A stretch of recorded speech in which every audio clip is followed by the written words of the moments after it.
Hello! Welcome to yet another fun screencast on how to do funky things with Macintosh numbers.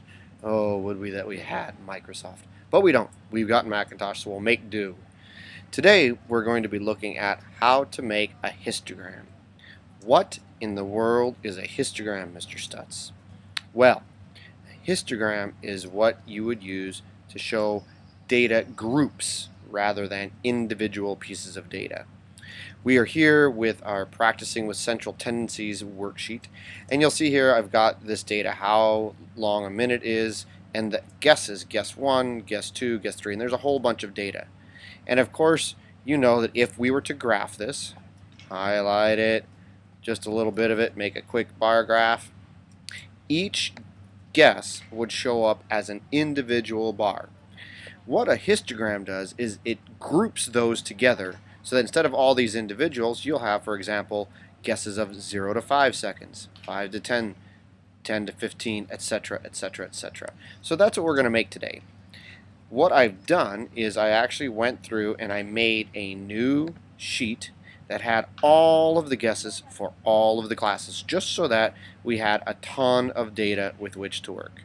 All right. Now, typically, you might say, hey, Mr. Stutz, why don't I just highlight all this data,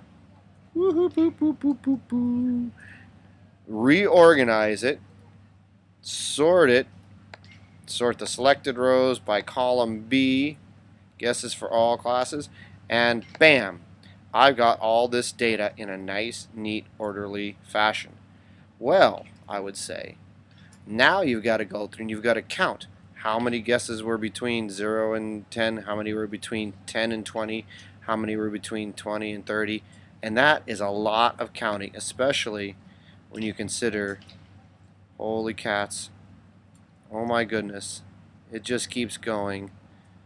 You're looking at 255 pieces of data. 255 because the first row is taken up with the title. So I don't want to count 255 separate pieces of data. So there is a little trick to do that. But in order to make a histogram, you actually have to do a little prior preparation. So let's do our prior preparation. When you're making a histogram, you have to decide in advance how wide you want your intervals to be. Okay, so for the sake of argument, let's make these intervals of, 10? Okay, so our first interval then would be from 0 to 10. And I just put in the top number of that. Our next interval then would be 11 to 20, and I would just put in the top number of that. I could go through and I could type 30, 40, 50, 60, 70, blah, blah, blah, but instead I'm going to highlight these two, click and drag down, down, down. I don't know, what's our maximum? Let's say 200. 200 is our maximum. That's a good guess. And now I've counted out all those different intervals. Okay, now there's one more piece that I need to do before I can start making the histogram. I also need to tell the program that 0 to 10 is interval 1. This is interval 2. This is interval 3, etc., etc., etc. So once again, I'll start the numbers, highlight, and drag down so that each of those intervals is numbered. Okay, and now I'm ready to go. The formula is a bit more complicated than the other ones we've done, all right, which is why we're taking some time here to look at it. Not all of you are going to learn it, but it's handy to know that it is possible to do this. Okay, in my first cell, I'll click, and as with any formula, it started off with a nice equal sign. That tells numbers I'm getting ready to write a formula. Because I am going to be splitting these up into separate sections, I am actually indexing them. So I'm going to start off by typing index. All right. Now, as with any function in numbers, because you're going to carry out the function, you now need to follow up with a paragraph, parentheses, to show what it is that you are going to index. All right. Now, I'm going to index the frequency of these values. So I'm going to type in frequency, which is another numbers command. All right, and of course, because I'm telling it to carry out a function, I also need to have a, you guessed it, parentheses mark. So now I'm going to index the frequency of what numbers? Oh yes, these numbers. So I start at the bottom or the top, it doesn't matter, and I highlight all the values. La la la la la la, go all the way up to the top of the page. Da, do, do, do, da-dum. There we go. All the values that I am going to work with. Here's another difference.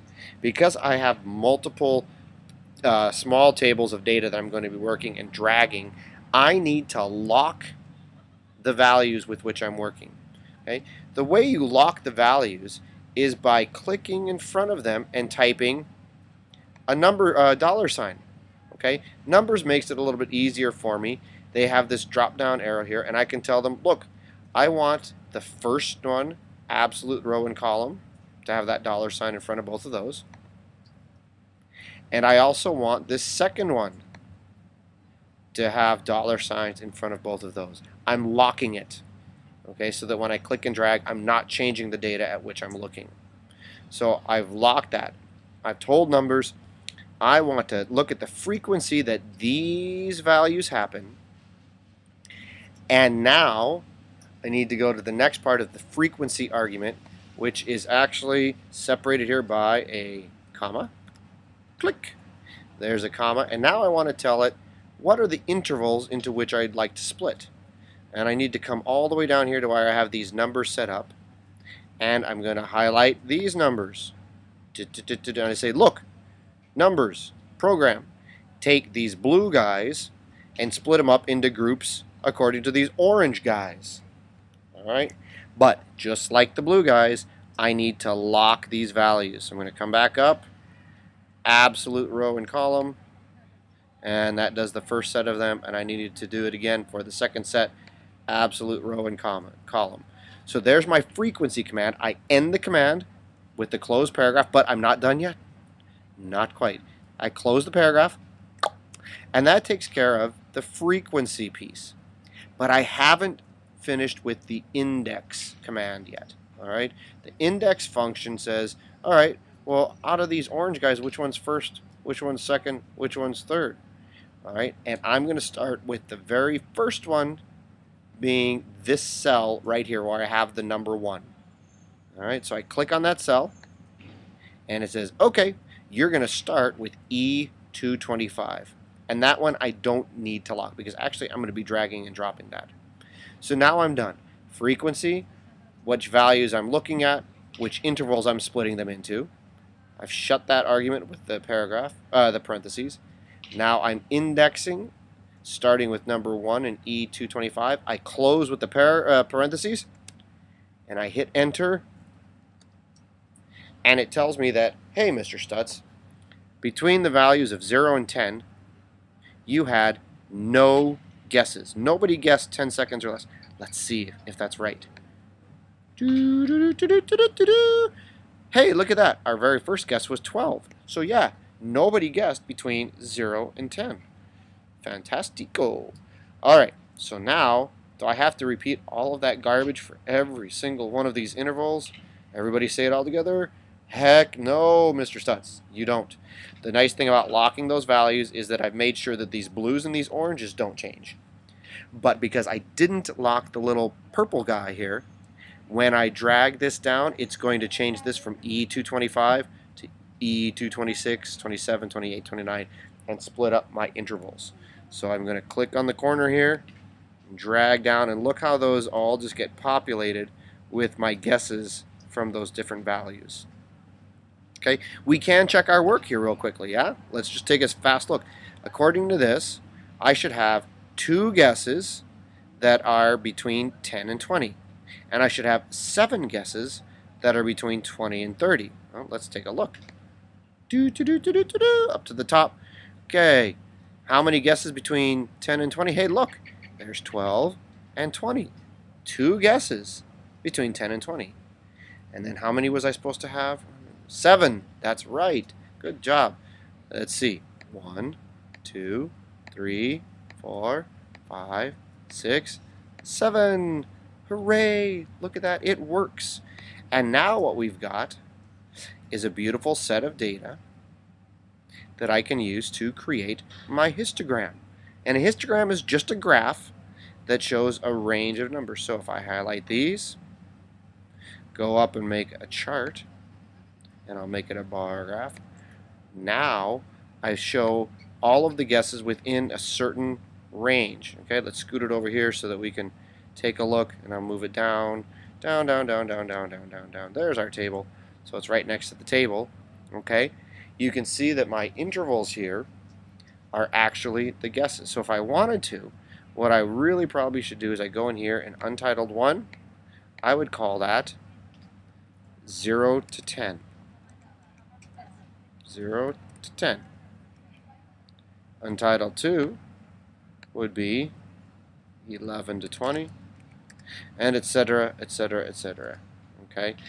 If I take a look at what happens here, you can see how that one switched from 0 to 10. And if I were to look at all of them, if I chose this to show every one category,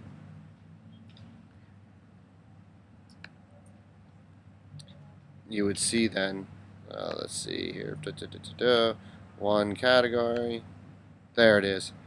They all sort of appear there, and you'd have to spread it way out because they all say untitled. It's kind of nasty right now, but there we go. I've got my guess of 0 to 10, 11 to 20, etc., etc., etc. Now, Miss Nave would for sure say, hey, hey, hey, Mr. Stutz, you need to make sure that when you've got a histogram, you are making sure that the gap between the bars is nothing. Histograms are supposed to touch. Okay, so a histogram shows it like this, and you can see then the values on the intervals. Okay, it's tricky. It's a little more involved than just finding the mean, median, and mode, but I figure there are probably some of you out there, some of you who might be taking a black level summative exam, for example, who might want to study how to make a histogram using Macintosh numbers. Thank you.